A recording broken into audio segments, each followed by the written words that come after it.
We're live. We're live. We're live.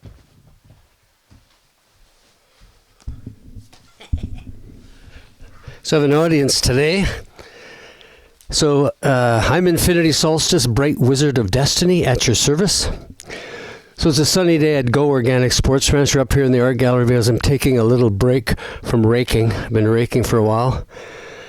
So this video beside me, I've got a piece of art by my artist friend Man-Woman called A Princess to Die For. So I thought I'd wear my Mr. Death t-shirt as well to match the silkscreen. It's a good one.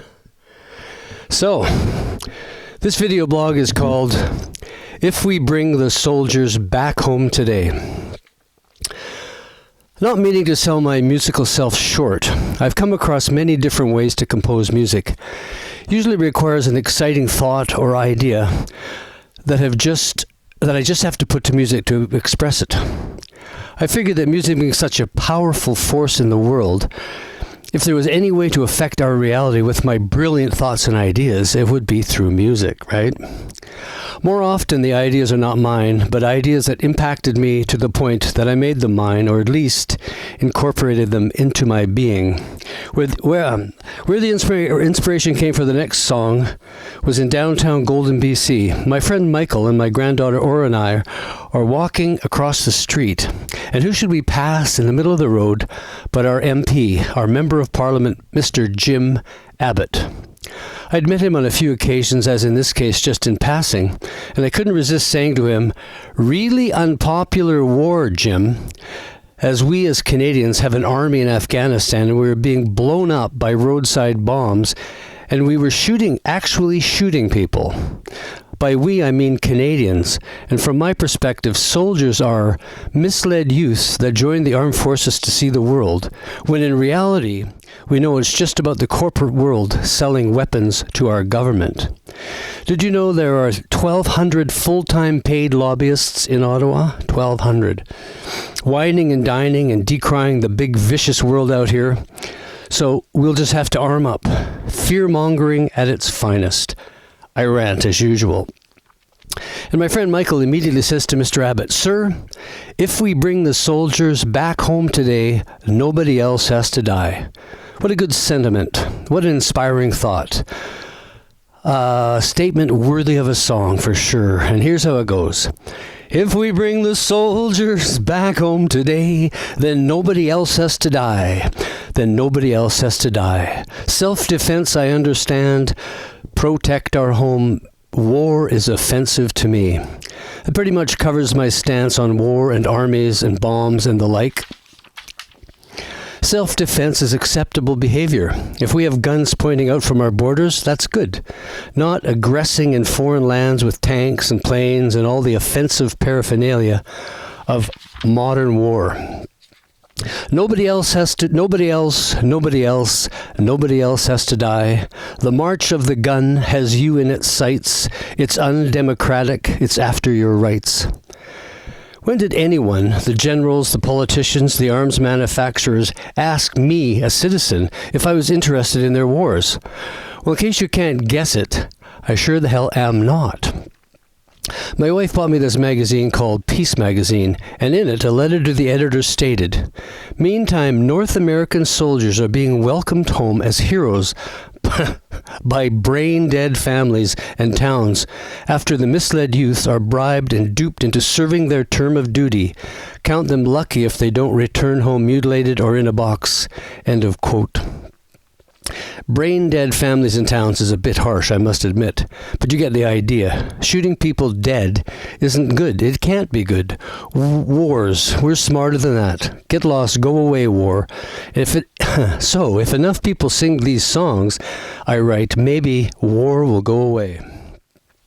The nuclear bomb makes war obsolete. We're smart enough now to attempt a new feat. Guns we don't need, war is obsolete. Love can come first, fear is in retreat. Fear-mongering, the American Patriot Act, is a result. War is obsolete. I think that's my favorite line in the song. Now we just have to make it happen. I get along with my neighbors, why can't the world? Must disputes be settled with guns? That is not the answer. The process of education is about teaching us of other possibilities of behavior. Peaceful resolutions. I've heard that you could buy an AK-47 in Africa for $50, not 500 or 5,000, $50.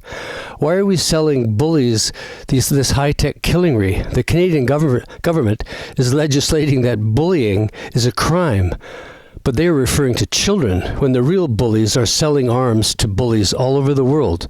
To what end, I ask you, to what end?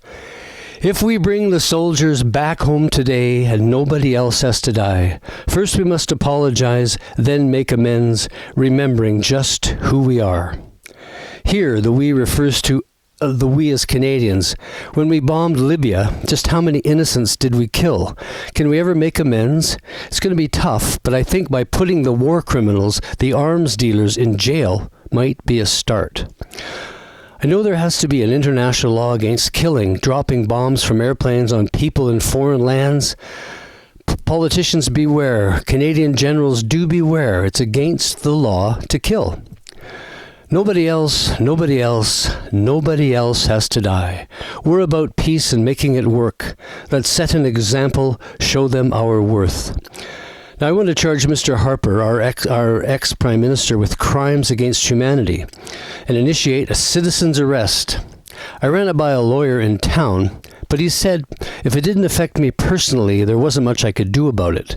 So I just may have to buy an airplane ticket to Libya. Then it would affect me. I'm beginning to understand the concept war criminal better as I sing these words. Conventional warfare, just corporate greed, kill our fellow men, the bottom line needs.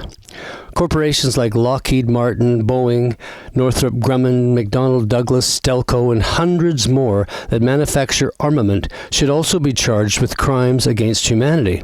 The sooner the better, because bullets they kill, war embarrasses me. Bombs are insane. We should be ashamed. We should be ashamed. Sometimes I'm truly embarrassed to be a human on this beautiful planet. The line in the song, "Bullets They Kill," is a really important line in the song to me.